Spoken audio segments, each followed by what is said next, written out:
Welcome to Season 5 of the Lead with Coffee podcast, where we continue the journey into how you can change the culture in your business and your home through simple leadership practices. Grab a cup of coffee and get ready to join into today's conversation. Welcome back to Lead with Coffee. Today we're going to continue the conversation from last episode on the key characteristics of exceptional leaders and in particular, contradictory characteristics of exceptional leaders. In last week's episode, we discussed 3 areas of contradiction that successful leaders carry. And those were whether you are optimistic and realistic, leaders that are empowering and controlling, and leaders that are urgent and patient. So if you haven't listened to part 1, go back and listen to part 1, and that way it sets the framework for continuing today on part 2 on how contradictory leadership qualities together can create a synergy that makes an exceptional leader. So what are our topics today? Ooh, this is such a good kickoff. Today we're going to dive into how you can be direct and kind, which not all leaders have mastered this one, how you can be confident and humble and focused and flexible. So we'll start with direct and kind, because I feel like we've had a lot of this conversation about how I'm a very direct leader. That's the key characteristic of these two that I lean more towards. And on the last episode, we talked about that I'm more of a realistic leader than an optimistic leader. I can have elements of both, but I have a tendency towards being realistic. But that also tends to mean that I'm more direct. Mm-hmm. And I think they kind of go hand in hand. And there's nothing wrong with being one or the other as a dominant, but like we talked about in the last episode, you have to find and work into the area that is a little harder, that doesn't come as natural. Yeah. So direct communication closes the gap between confusion and clarity. And I feel like we have talked about this at length of step into the hard stuff. Step into direct conversation. If you have a leader that beats around the bush all the time, you never know how to get better. Right. Because they're afraid to just say to you, hey, I see an area that I think we can work on together to elevate you in your position, versus like, I don't want to confront David because I don't want to hurt his feelings about this. So it's easier for me to just sit back over here and hope he gets better. But if I never give him any feedback, how's he going to know? She gives me feedback. I give you the opportunity to give feedback back, but you just want to be kind and not direct. So talk about which one you think is more of your dominant trait and how you step into having to be more of the other. You know, I would say probably default to being kind, and just the way I think I've always been without even really knowing it. I can certainly be direct when I need to, but I would say in some situations I bite my tongue of being direct because I feel like I'm almost going to be offensive. Mm-hmm. And I would say that's probably the harder battle for me, is like, I know what I want to say, but that's going to come across really bad.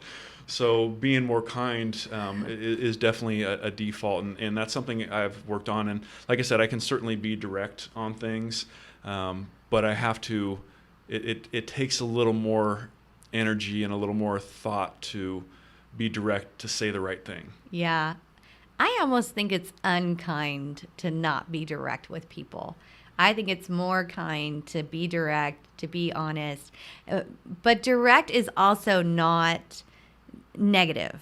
Let's clarify what direct really is, right? Yeah. Because direct is really just, I'm going to lead through this. I'm still a leader. I'm not here to just critique. I'm not doing criticism. We're not saying you're critical and kind. We're saying you're direct and kind, which means we're leading with an intention for improvement for whatever the situation is by having honest conversation. And it's more kind to help your employees grow and elevate by being direct with them. If you see an area of growth, or being really direct with them of like, hey, this is going great, and I'm really watching you, accelerate.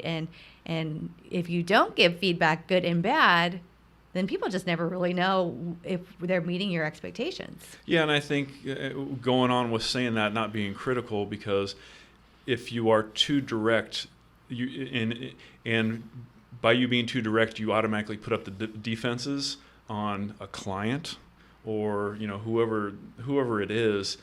That is, you're shutting down communication. Yeah. So being direct to get to the point, absolutely. Being critical or, you know, starting off with something negative, you've already lost the battle. You've already lost the attention. You've lost the future of, you know, the trust, and all those things are related to it. So it's just, you know, having that balance of being direct and explaining why, and focusing more on what the issue is and definitely not the person. Yeah. And I think that's where a lot of leaders can get it wrong, is they focus it on the person, or they say it in a way where the person interprets it's about them and not about the issue. Yeah. Craig says kindness also often looks like being direct and helpful, but a kind leader can calmly say, here's where you're not hitting the target, but I want to help you get there, like what we were just talking about. And I think Craig Rochelle is just so good at seeing leadership in a different way. Yeah. And he comes from this heart of faith, and that can lead into the relationship part of leadership. And so kindness is critical, because people are not going to follow you if you don't care for them. Yeah. And that is building a relationship, being caring and kind and compassionate to what they're going through personally, not just professionally. And I think there's this balance. And what can be hard for leaders is that sometimes this personal life can overtake the professional experience you're having with this person. So you're doing a lot of counseling and you're trying to lead with love and compassion for this individual, but you still want to get back to work. Yes. And so we've had to have those hard conversations over the years with different people at different times of, I know you're going through a lot, and maybe you need a couple of days to go reset so you can come back here and be present when you're here at work, because there is still a job that has to be done. And if this isn't the right time for you to be here in the office, go take some time so you can come back and get the work done while still dealing with this difficult season that you're in. So because this may or may not have happened, how do you deal when that person is your client? So clients are a little more challenging because you're working for them. But I think the same thing happens where you know whether right now is the right time to move the project forward, or if, like we talked about in the last episode, maybe this is not where you're creating urgency. Maybe this is where you're being patient for a week, knowing that you can pick it back up, but that your client is going through something in their organization that is distracting. Yeah. And it could be really critical, or it could be just their personal life and you're their client and you're running into that. And so, you know, as a leader, is now my time to be urgent, or is now my time to be patient? And then let's say you come back next week. What I've had to do with clients is to sit down and have a one-on-one with the leader that I'm working with and just say, I can acknowledge that your organization or you are going through a lot right now, and we want to be available for you and whatever that looks like to support you. We have deadlines and obligations that we're committed to you to fulfill. So I need to know if we can still stay on track, or if we need to have a conversation with the larger leadership team in your organization to explain why this is going to delay. Right. And that's part of that direct, right? So so if you listen, we're still having that kindness of empathy. I'm acknowledging that you're going through something, but I'm direct enough to say that I have a contractual obligation to meet. And how do I do that? And I think the hard part is you see this leader in a position where you do have empathy, but they might not mentally be in a place where they're able to make decisions and how to navigate through that. Because that has certainly happened to us, and it's tough. It's tough in the field where there's a bigger leadership group that has an expectation, we hired you to do this job, and the person that's struggling personally is the one that we're working for directly and is going through some stuff and unable to meet the expectations or guide us through where we need to be guided through. And so that is certainly where the kindness but being direct can help you get through those situations. We in our role, like David said, we work with a lot of owners. Our point person typically is not the owner once we're contracted, right? And so then we start working with different levels of the organization. I think looking back, some of the strongest relationships we have from clients that we've had this situation are because we worked with that individual with a servant leadership heart, knowing that God really put us in this spot for right now. And I feel like we have been counselors more than we have been consultants over the last few years. Yeah. And part of our role is we know how to get the job done. But what we have excelled at is bringing the people with us and not just getting the job done. And so this is a prime example of what that looks like. When you are working with a lead, they have a personal life crisis happening at the same time. You're still trying to push this project forward, but you need to bring the people back around with you. So those direct conversations of acknowledging the situation with a kind heart, but reminding them we all have a job to do. And never going to their superiors and saying, this person's in our way, we're never going to get this done because they're struggling. Right. No, it's when you come next to them, side by side with them, and have the conversations of how can we help you get through this to make this successful for everyone? Because we want to make whoever we're working for, win too. Right. And most of the time the superiors already know. Yeah. Right. Or the people around them know. And you'll find yourself, because of the role we're in, we're representing the organization in all their different departments. And so you'll have different leads going like, oh, you're dealing with this situation with so-and-so, aren't you? And it's like, everybody knows everybody's business inside of our clients. So it's not hard once you get in to find dysfunction. Right. The hard part is to lead an organization through it when they're not even your organization, but you have an outcome you have to get. And when you always lead with that servant leadership model of people first, your project's going to get there. Yeah. You just focus on the heart of the people because they really do want to do their job well. They're dealing with a crisis, and maybe we're just the God put us there to help mitigate their crisis and get the work done. Right. We should get paid double. I'm going to get a counseling degree. Nice. I still get called from clients, previous clients, people that work for them, talking about some one way or another ways that servant leadership has played a part in their future of leadership. Yeah. All right. So let's move on to leaders can be confident and humble. This is harder to find. Typically, a lot of times, most people do not show humility with confidence. I would say out of the 6 of these, this is probably the one that is the most important to me. This is the one I relate to the most because I've seen, all different types, and and certainly it's gotten better just because culture has made it become better.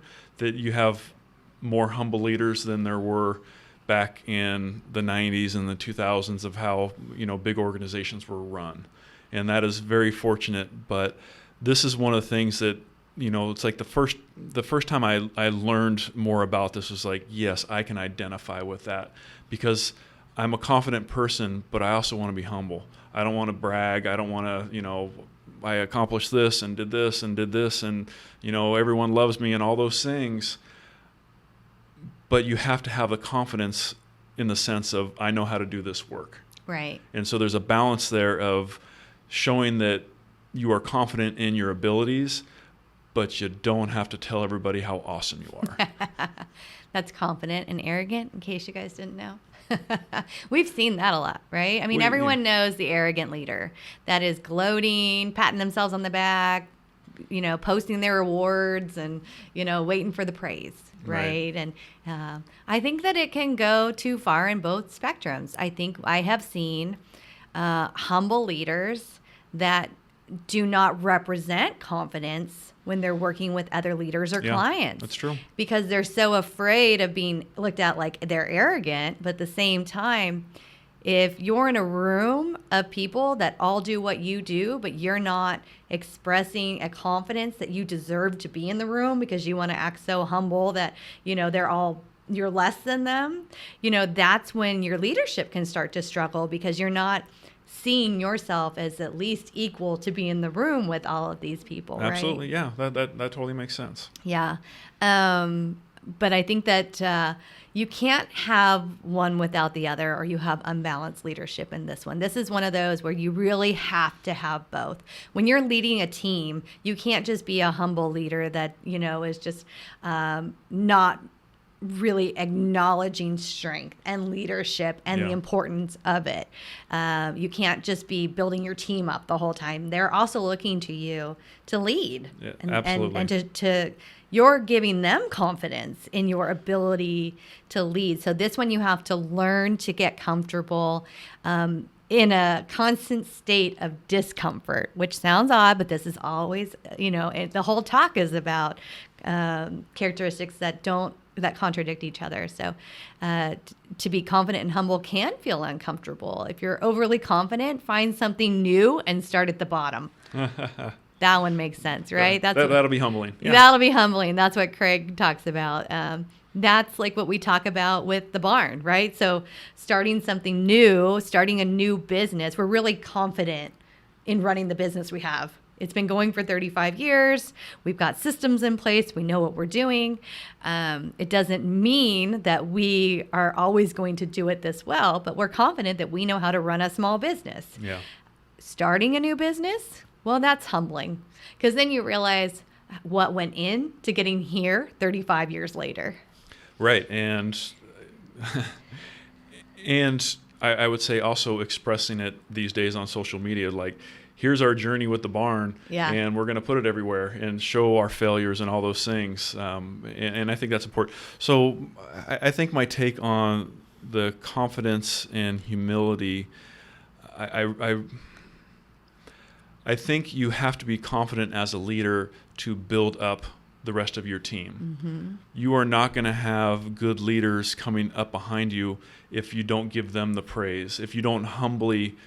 If your business is killing it and you're taking all the praise yourself, no one will be with you anyway. Right, because you're so confident that you're so awesome. Yeah.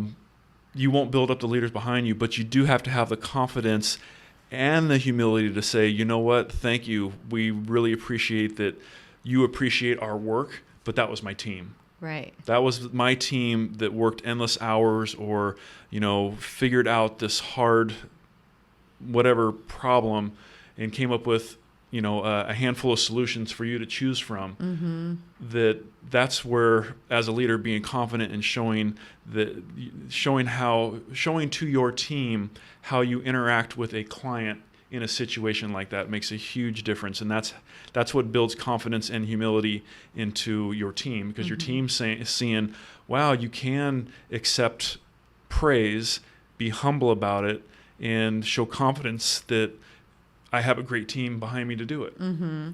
I've seen you teach other leaders over the past years humility. And that's just part of really your servant leadership walk, and being around other strong, predominantly male leaders in the industry, and having conversations with them about what it looks like to be humble, what it looks like to be a humble leader, a humble father, all those types of things. I think that's a characteristic that you hold really well. Mm. And then reminding you to bring out the confidence in, you've been doing this for 20 years, so don't hide in the corner and not act like you have done what everyone else in the room is doing. And I think that's part of it, right? Yeah. Finding the balance of being a humble leader and still saying to others, like, yeah, we've done that, versus like, I've been doing this for 20 years. I'm confident in my abilities, Right. Yeah. Agreed. Yeah. And thank you for only being 20 years, because that makes me younger. We're just going to keep dropping the years off. We've decided we're not moving forward in age. All right, let's focus on leaders are focused and flexible. Man, focus is hard these days, though, because I feel like the world is trying to distract us every day from what we're supposed to be doing. And the word pivot is like, all I hear is Ross screaming, pivot, pivot, every single day in my ear, and I'm over it. But, you want to be focused again, and you don't want to always feel like you have to pivot. But as a leader, man, it's every day now, right? It is. But on the focus side of things, I think what Craig is also comparing is some people are so focused on the way they've always done it that they're not flexible enough to change.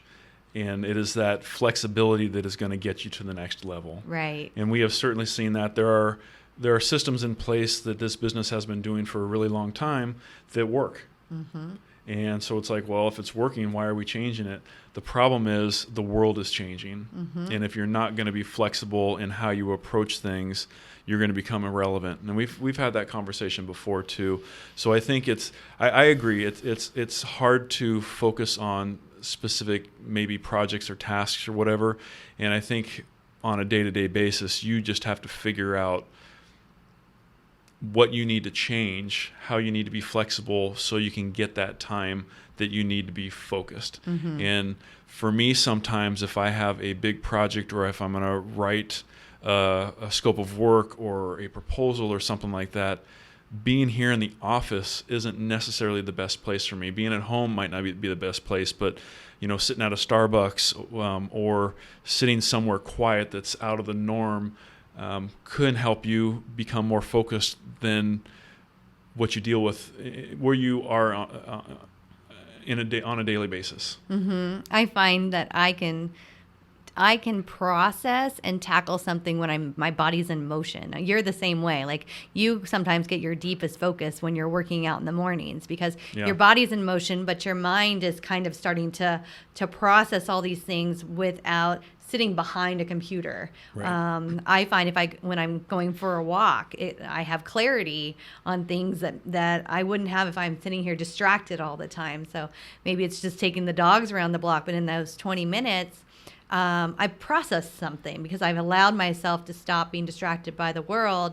And now in the quiet time, I get more focused and I get more clarity on what it is that I'm trying to fix. Right.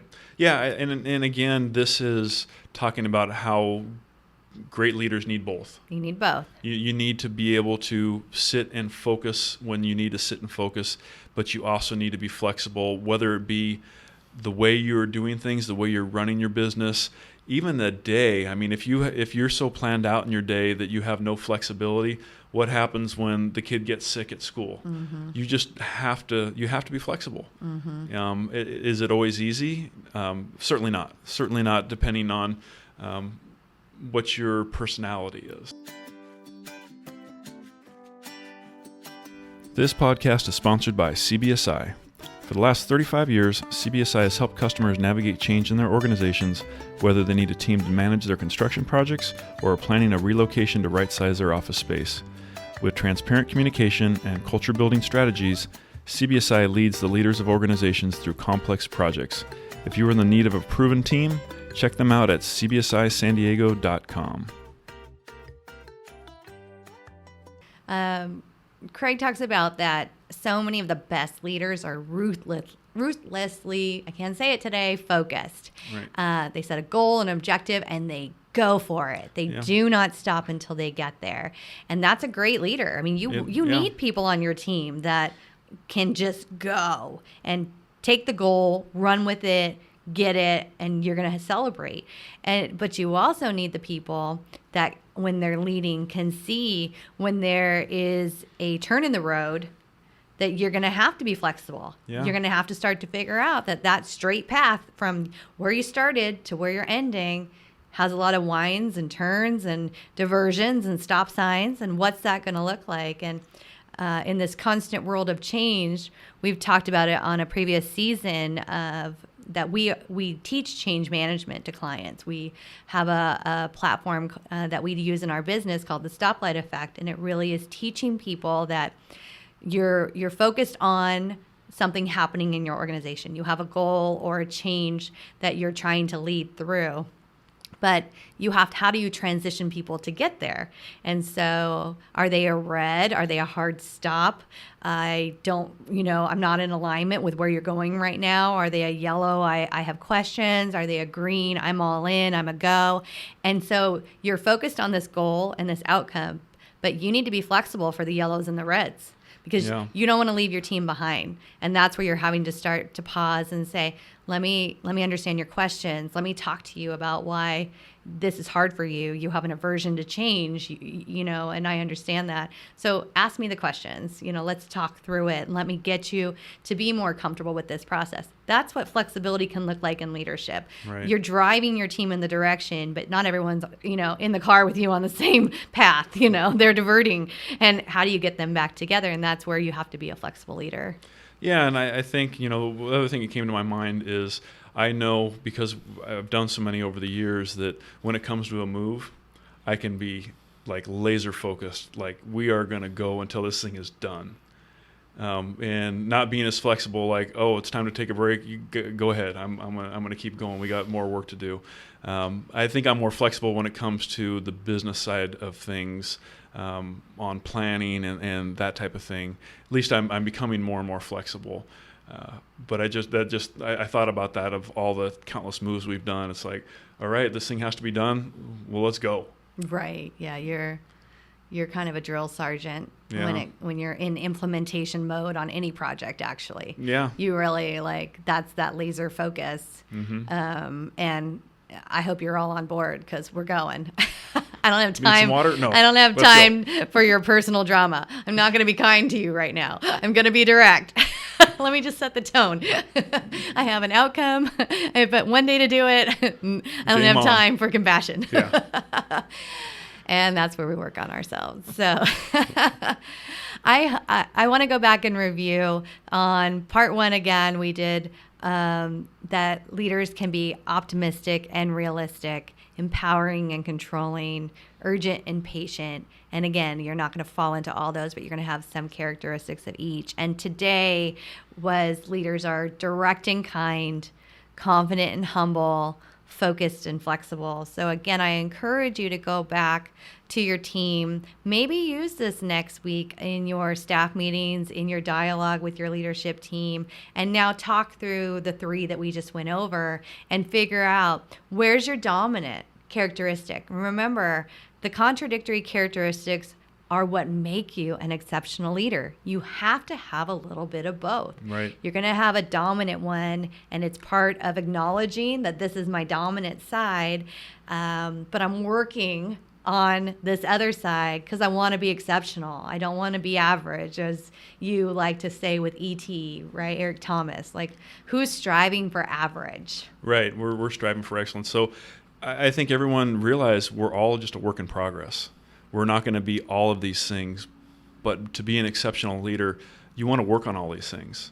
You want to work on the things that you're strong at, and you want to work even harder on the things that you're weaker at to become more balanced. And that's just not even being a leader, that's being a good human being. And so I think we can all learn from these, and we can all self-identify which ones come natural and which ones we need to spend a little more time on. Mm-hmm. We appreciate that you decided to hang out and spend some time with us discussing life and leadership. It would mean the world to us if you would share this episode on social media to increase our online presence. If you enjoyed the episode, please take a minute to rate it and review it wherever you listen. Mahalo!